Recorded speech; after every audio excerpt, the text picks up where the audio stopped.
Yeah, I had a good mate. I had a good mate in Chelmsford Prison. A really good mate. He stood by me all the time. He played rugby with me, rugby with me too. Big guy. He was a prop. Me and him was props together. His name was Peter Lyons. What, 18 and a half stone, 19 stone. Big man. Massive, powerful legs. A really, really good prop. We could turn it around when we wanted to turn it around, yeah. Anyway, he was one of the guys that worked in the kitchen with me. He was on the coppers, yeah. He was quite, dangerous. He used to carry a knife around him all the time, a metal knife. One of them knives you find on the table. He sharpened it right up, yeah. Sharpened it right up, just a blade, a point, and a proper knife thing, you know. Well, you've got it in you, mate. You're in trouble. And he used to have it hid in his cell or outside his cell, but he'd always be walking about the room with it because at that time, Chelmsford Prison was a bit of a bad prison for violence. Even though you had the people like Ronnie Bender, Jimmy Tibbs, and them sort of people, and Alan Dixon, all together, you still had the outside of it where people were quite violent. You know what I mean? You had Terry Millman. I mean, this ain't about Terry Millman. I'm going to do Terry Millman later on, but this is about Peter Lyons, yeah. But Peter Lyons used to be looking sometimes for trouble, Peter. He could march on. And one of his best mates in there was Mickey Blackmore. Mickey Blackmore played rugby with us. He was the captain, Mickey Blackmore. But Peter Lyons and Mickey Blackmore were very close, very, very close. And any problems, them two was always together, Mickey Blackmore and Peter Lyons. I think they've done Burberry 4 together. I don't know what prison they've done it to. I was getting them talking to each other about prisons, this, that and the other. And I was very close to Peter as well, but Mickey Blackmore was very, very close. And Peter Lyons and Mickey Blackmore was always joking about, and no one would muck about, mate, with them. I don't think anybody would have mucked about with them because also he was around Roy Atkins. Roy Atkins, he's another dangerous man, but Roy Atkins, I'm going to do one about Roy Atkins as well and Mickey Blackmore. But at the minute it's Peter Lyons, yeah. But just saying, I've seen Peter stab 2 or 3 people in Chelmsford, bad. He usually stabs them in the leg, top of the leg, crash in the side of the leg, not in the front of the leg, because you can hit the artery. He hits them in the side of the leg, and he's maimed a few people, Peter. One good thing about Chelmsford Prison, there wasn't no grasses in there as such. There wasn't no bad grasses in there who go and see the screw if they got stabbed up. They'd just go down there and say, look, I've been stabbed up, but I didn't know who done it. It was in a queue or whatever. You get none of that grass in there. I never ever see any of that grass in Searing whilst he's in Chelmsford Prison. Never see it. It never happens, yeah? It never happens. But Peter, as I said, Peter was very... Me and Peter, one day, he was in the kitchen and he was always giving milk to people for puff. He loved the puff. And in Chelmsford, there was a lot of puff about it, a lot of puff. It was always solid, Moroccan and stuff like that, black and stuff. It was always solid, yeah. And no bush and all that. That wasn't about then in them days, yeah. None of that skunk and all that. It wasn't about. But he was. Peter was always taking milk up, pints of milk, because he was in charge of the coppers and getting milk all the time out of the urns and could do it, you know. And he went out all the time with pints of milk, but he'd never ever give me any milk. I'd go mad because all he wanted to do was charge people tobacco or puff. And I'm his mate. I said, I ain't charging you, I ain't going to give you that and to give you this. So a couple of times I've nicked the milk off the side behind his copper and gone out of it, yeah. And this particular time, he half caught me going out the door with the milk. And there was murders. I'm running down this landing, and this wing we're on, because this wing we're on is no one lives there, yeah. It's just a landing goes to a gate, but because that's kitchen lot, the gate's usually open for us, yeah. So I walk straight down there in the centre onto Searing and up to my cell and put it in my cell. The milk from my teas and bits and pieces and my Weetabix. I'll tell you a story about my Weetabix, it was so funny. So Peter came out like a lunatic, calling me all the names under the sun. He's going to kill me, stab me, and all this, that, and the other. I said, well, go and get your knife. Go on, get your knife. And I had this big weight that Tony Lyons gave me, a massive heavy weight, and it was really heavy, yeah. I reckon about 50 pounds it weighs, it's big cogs on the end. And I was do tricep work of it and bicep work of it, yeah. And he come round, I had this big weight in my hand, I couldn't do nothing with it, I couldn't throw it at him, you know what I mean? But he said, he just started laughing. He had this big blade, he started laughing, and he got him in me, cut it off. It was going to stab me straight in the belly with it, you know what I mean? But he gave me a cuddle. I said, Peter, you know, I'm your pal, don't charge me for milk, you know what I mean? And then he realised after that it was a bit of a liberty, you know what I mean? So I was getting milk off him all the time.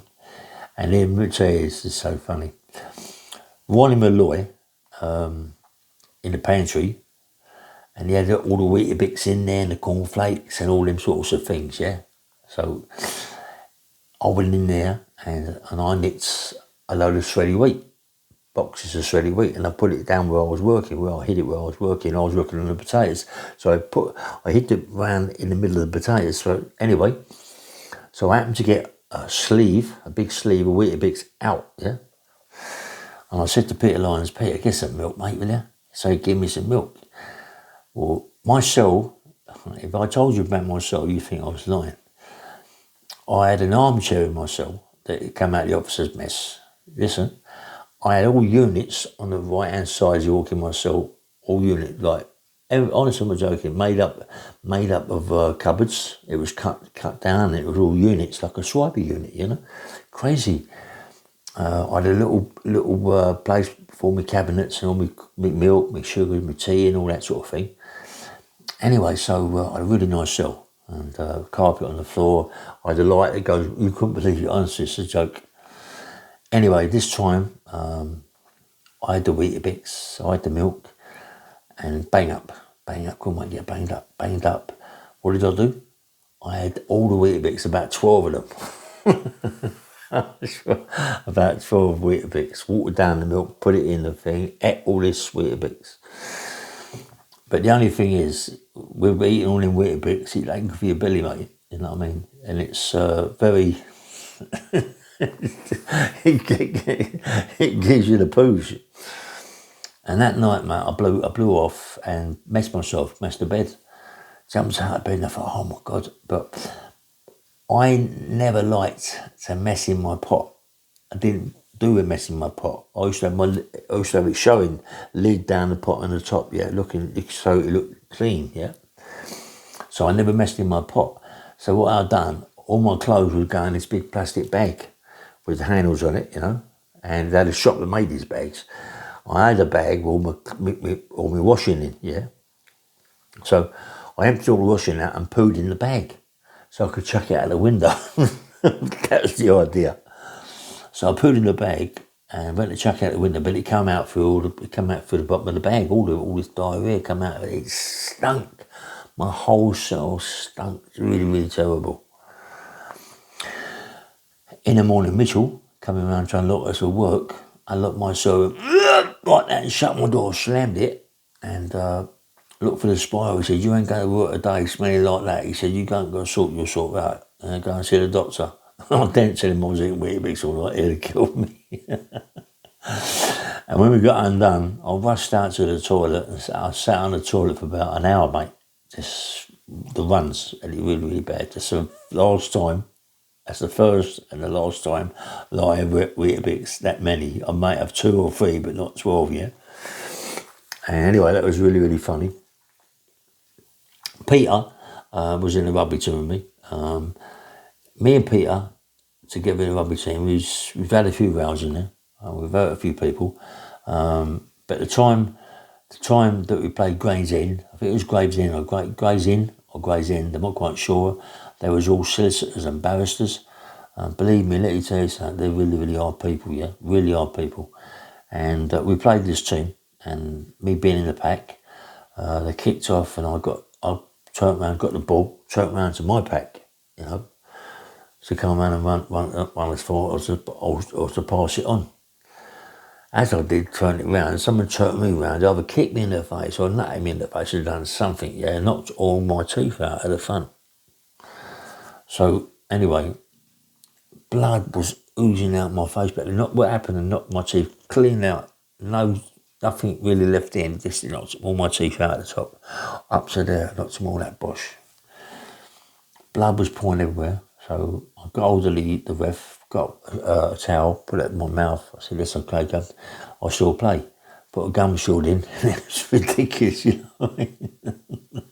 I had the gum shield in, and my geezer must have really given me some stick, given me some grief, yeah. Anyway, my, what's his name, just kept playing.